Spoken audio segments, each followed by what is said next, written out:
I'm gonna hope that it doesn't rain. Right.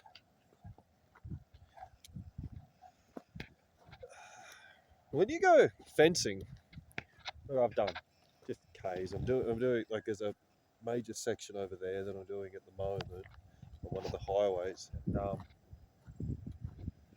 Just really rocky, and my motorized dolly, my post driver, the jackhammer ass part of it, packed it in last week, so I've got another one coming. Anyway, you forget what it's like to have to try and knock star posts in to the ground with rocks, and yeah, 6 or 7 star posts, you're out of fuel. That's it. It's time for lunch, type of thing. Like it's a different ball game. With that motorized dolly, I did 170 posts one day. Unreal. Just, it's really interesting how machinery can speed up our processes. They almost do us out of money, to be honest, because what should have taken a week to do something, you can knock it over in half a day. It's not fair.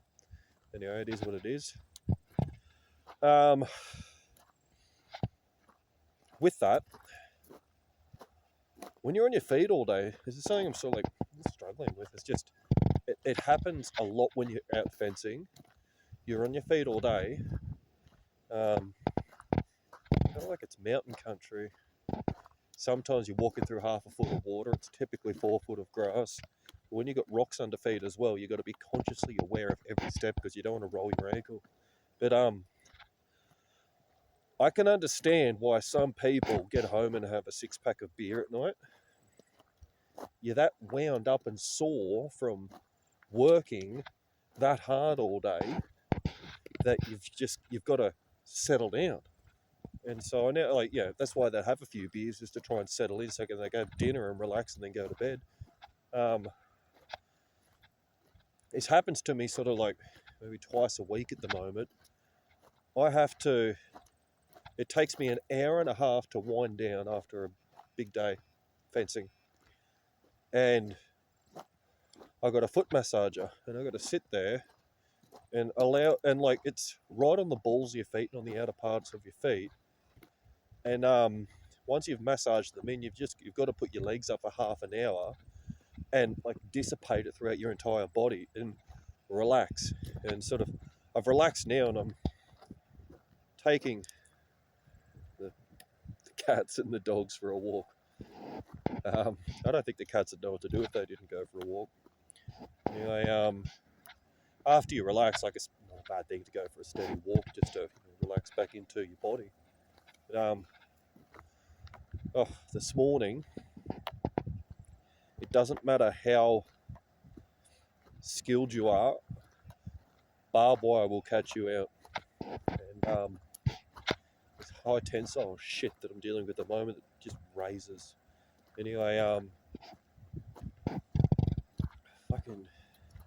was loading one of the rolls onto my wire roller. See, I could do 4 wires at once. It's amazing. I made that up the other week. Anyway,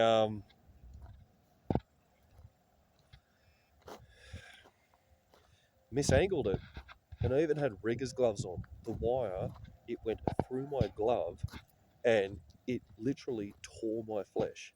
And I started bleeding out. Like, it's unbelievable. It's only like half an inch long, but it's like it went in 2 or 3 mil and just tore it. And it really fucking hurt. Anyway, and like the blood's flowing out everywhere. I had to get the alligator disinfectant. And then after that, kicked me toe. And then what else happened after that? I said when I walked out the door, bumped my hand, and I was like, geez, I think I'm getting attacked here. So then I was like, well, better go and pray. Yeah, nothing quite like a spiritual atomic bomb when you get satanically attacked. You know, is what it is. So I'm pretty sure I got attacked because I discovered something this morning. And that's the point to putting this video together. I'm saying these videos are a bit like a diary, but I was laying there this morning and something came to the surface that, I'm just trying to think.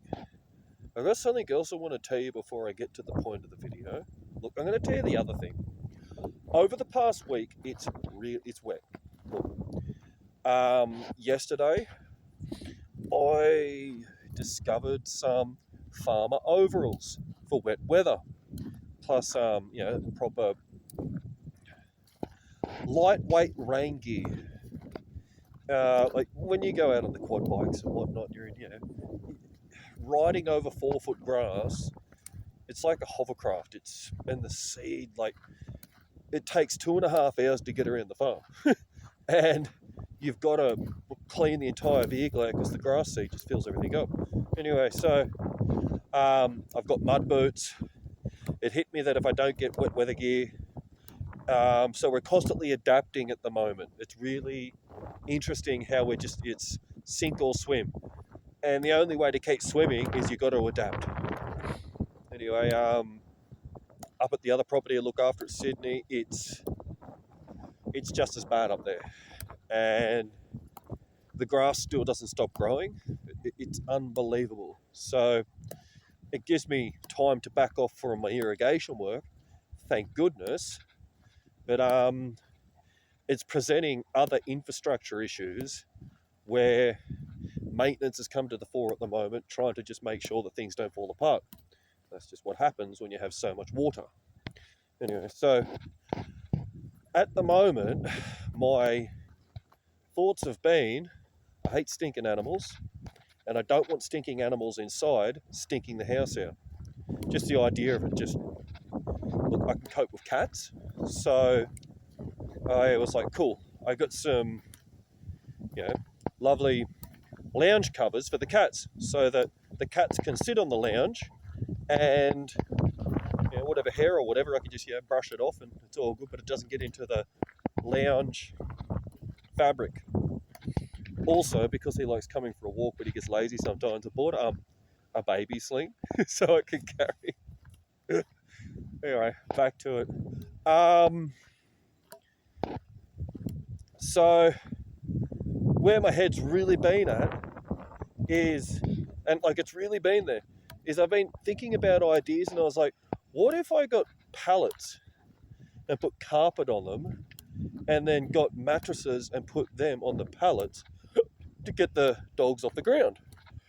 Because, they don't have a kennel, they've got a shed. They're pretty spoiled.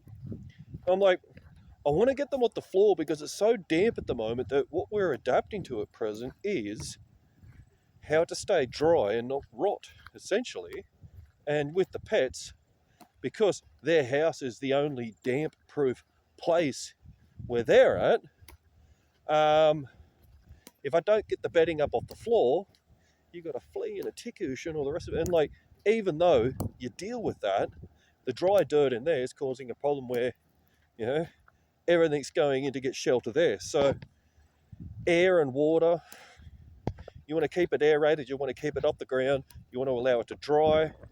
So I'm sort of, where I was at is, what I really wanted was, once upon a time, I didn't realize the benefit of having a single bed frame. And I had the dogs on it, but I didn't value it at the time until I've gone through all the other options. And where I'm at right now is I was like, cool, so do I go pallets of carpets? What I'd really like, and I was thinking about this pretty heavily the other night, as if it was me thinking it, I was like, that frame, I'd like something similar to that because I can just, add a few strengthening aspects to it to ensure that it doesn't matter if the dogs break it, but if I make it robust, that won't happen. Then they can just get up and down off the frame. Their bed's clean and dry. I bought a lounge protector for that mattress to act as a mattress protector, and for the mattress, so that all I need to do with the dog bedding is they've got what keeps them warm, their blankets, the mattress protector and the mattress. That's what I'm hoping for. Anyway, so over the past few days, for whatever reason, my head's been at dry, clean, just adapt, keep the moisture out, just surviving in wet conditions. And ultimately I was thinking, geez, I'd like to have like a bed frame, but I thought if I could have pallets and put carpet on it and then put a dog bed on top of that, we've got a win, get them off the floor. Anyway, so this morning, I just can't believe it, had to go to town to get some mail, and then after that, had to go up to the next town. And as I went up to the next town, I couldn't believe it. It was the local council waste disposal time where they put all their gear out on the road. And it's Poshoville. And I got, like, there's bloody brand new mattresses sitting out on the main road, and bed frames. And we're not talking just any old mattresses. We're talking like the mattresses with those extra mattresses on top, those poshy mattresses. So I thought I was going to have to go to the steel yard and buy mesh and make a frame up and then do all the other stuff. No. There was even pallets there. Everything that I was thinking about, the pallets, the carpet, the bed frames, the mattress, it was all sitting there on the side of the road. And I managed to score 2 bed frames, 3 mattresses. Dogs are sorted. And a little mattress for my pup that's turning up. I can't believe it. They've all got beds, so I'm going to turn their shed into a bedroom now. How cool is that? I love when our good Lord blesses us with these things, and the angels. Anyway, so that's out of the way. Pretty cool manifestation. Thought it was going to cost a few hundred. Nothing. Sitting on the side of the road. That's how God works. He likes to present gifts as you need them. Anyway, back to the point of this video. This morning, you know how we've all been called to separate, and we've been called to be patient, we've been called to be still, we've been called to pursue our purpose, but at the same time steer clear of everyone. And I had a really big event, a major event happen a few weeks ago that I did not attend, and I felt terrible for not attending it. But at the same time, I didn't really want to go, and I didn't know why I didn't want to go. I just knew that I didn't, because I was still trying to figure out why it was that I didn't want to go, right?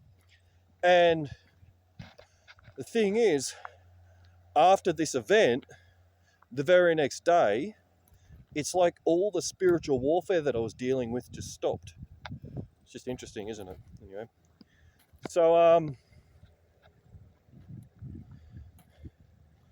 I've been, not the wilderness, I've been in seclusion now since September. Cut everyone out since September. Patiently waiting for the answer to surface. And the answer surfaced this morning. Thank you. All right. So, as I was laying in bed this morning, thinking about why I didn't want to attend that event, there was something about that event that most that were going there, I felt a particular experience with each individual. And I could just never put a finger on it. I was like, look, if I sit and wait patiently enough, it's going to present itself. And it has. Right? And as I was laying in bed, and I was thinking about one particular individual, and it is what it is, I was crunched over, laying there, and I was like, oh my goodness, it's an action that's been the problem.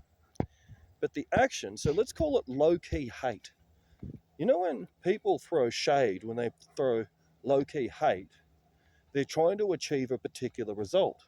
And when you have compassion, or when you're like an empath, when you're gentle, you're very apologetic when it's unnecessary for you to be apologetic. Anyway, I was sitting there thinking about how I felt crumpled up. And I was like, that's what this low-key shade, this low-key hate has been presenting, has been producing. And I was like,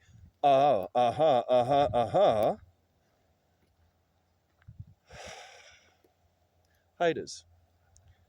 Haters, if they can't belittle you verbally, they'll do it with their actions. And I was like, oh my goodness, belittlement.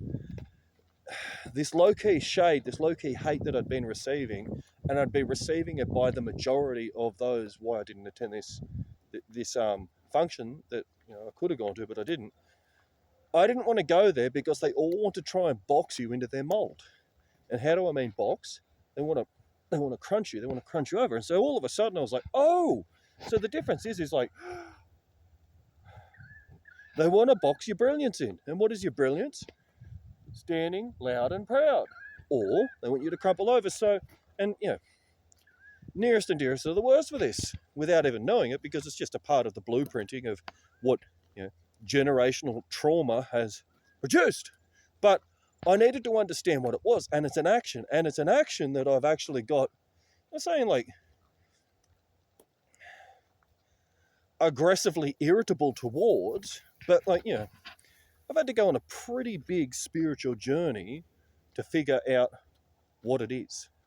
And I've been able to overcome it. I've been able to get to the next step in my own life, and things are going very well in my life. Thank you very much. And with that, I just was like, there was this,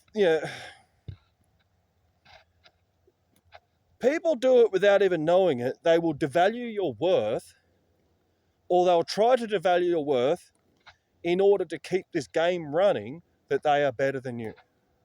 And it's atrocious. It's despicable. But it's been going on and on and on and on. And I was just like, so where I'm at is for that function, unfortunately, for pretty much everyone I've ever met and known, there's a big red door standing there, and I've walked through it and God's locked it and there's no looking back. So that is what it is, but I needed to know why it is what it is. And why was it? Henpeckers. But belittlers. And so it was low-key belittling, and I didn't realize. So you know how you get some people that you can get sarcasm, or you can get open bullying, or you can get ridiculed or character assassination or whatever else. And so purely through my demeanor, purely through becoming what I've become, unfortunately, they ran out of options, and they were doing the one thing that you do it enough times, you'll figure it out. And so what they were doing is just it's an action, it's a psychological action. And what they do, it's ego-based. But with this ego-based psychological action, they want to do this. And what it does is it crumples you over, and they want to try and box you into their reality. And so, obviously, you're trying to stand loud and proud, or you're not. You're just trying to stand loud and proud. You're just trying to be who you are. And they can't stand you standing in your brilliance. And so it's fucking jealousy, unfortunately, but it is what it is. So what they do is, if they can't flog you over the head with their fists, or if they can't yell at you, so it's passive aggressive. That low-key shade, that low-key hate is, they try to box with their ego, that they box who you are into how they want to see you. And with that, it's to diminish your brilliance. It's to diminish your light. And so I'm saying, they were looking for short straws. And they finally drew the last one, because I had to have the aha moment. Because what's happened now that I've had the aha moment is they're all forgiven. But what happens when I've officially had that forgiveness? This has been something that's gone on pretty much since day dot, and there's been a cord that's been sitting there, and what I've done is just pulled that rug. Now that there's been the forgiveness and the rug's been pulled, it all must return with karma. May God have mercy on their damned souls, honest to goodness, because they're damned. I hate to say it, and I don't wish this upon them, but it's finally presented itself why I've had to. God grafted me out of my family's blood and placed me into the family of God. And I've been planted to start fresh because I broke the generational curses. But along with those generational curses and traumas, that was the big part of what was a problem within my blood. Ridiculers, belittlers. And it cannot be doubted. It is what it is. I've been able to prove it beyond all reasonable and unreasonable doubt, but just, it was unnecessary. But here's the big one now. When someone wants to try and box you into their reality, and your automatic thing is to become apologetic, you should never be apologetic for being who you are. And this is the big lesson. This is the one here. If you're standing in your truth, there is no need to be apologetic about being loved. They are the ones with the problem, and at some point, they are going to have to come to apologize to you if they can actually face the fact that there is guilt there, because they acquire a conscience and then recognize that they've been trying to devalue your worth your entire life. So I have been apologetic towards people who have been devaluing my worth because I didn't want to hurt their feelings, because, I know what it's like to have my feelings hurt, but I didn't want them to have to face the truth of their actions, because I knew that they weren't strong enough to be able to deal with it. But where it's got to now is like, it's run its course, and if it goes any further, just the karma will be too much. So there it is. I'm not the only one who would have had to have dealt with this. There are a lot of people that got pulled out of relationships with narcissists. There are a lot of people who got separated from their families. There are a lot of people that got pulled away from everyone. Depending on how developed you are along your life path, for me, thank goodness, that low-key shade was the last straw they've been throwing, because I had nothing else. So I was lucky to be able to see it. Now, here's the thing. How do you change the belief system? You change the story. So what is that low-key hate? What is it all about? The fucking doormat. Some of us had a doormat. Some of us have a doormat. Some of us have. That's that target that's on us. And the target is, they can see that if they perform the low-key shade, they can get you to become apologetic, which is submissive. It's interesting, isn't it? So when you find your authority, stand in your truth and power, there's no need to be apologetic. They will have to walk. And that's it. And then you will never see them again. Or if you see them again, it is because they will come to you to apologize. But you will not pursue them again. You will not go near them again. You will not speak to them again. Not because you are cruel, but when you are dealing with people that have to act dominant towards you in order to try and make you submissive, you are not going to get any form of decent outcome by being apologetic and going out of your way to go and speak to them. So the only way that there would ever be an interaction again is if they ever went out of their way to come to you, which is not going to happen, because, that means they'd have to swallow their pride. So where we're at right now is All I needed to understand was the why and the action. Now I can draw the line, cut the ties, and just move on. You know, it's time. Like I, as well as many others, if you see this, have to repeat this over and over again. I will never allow another to box my brilliance in again.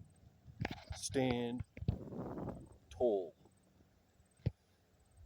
Physically, breathe deeply, expand yourself out, fill your belly up, stand brilliant. They've been trying to get you to crunch over because that minimizes your brilliance. So stand with tall posture, shoulders back, head tall, look people in the eye, dominance is what it is. And never be apologetic for standing in your love. And just remember, you're not the one that's trying to belittle another's worth.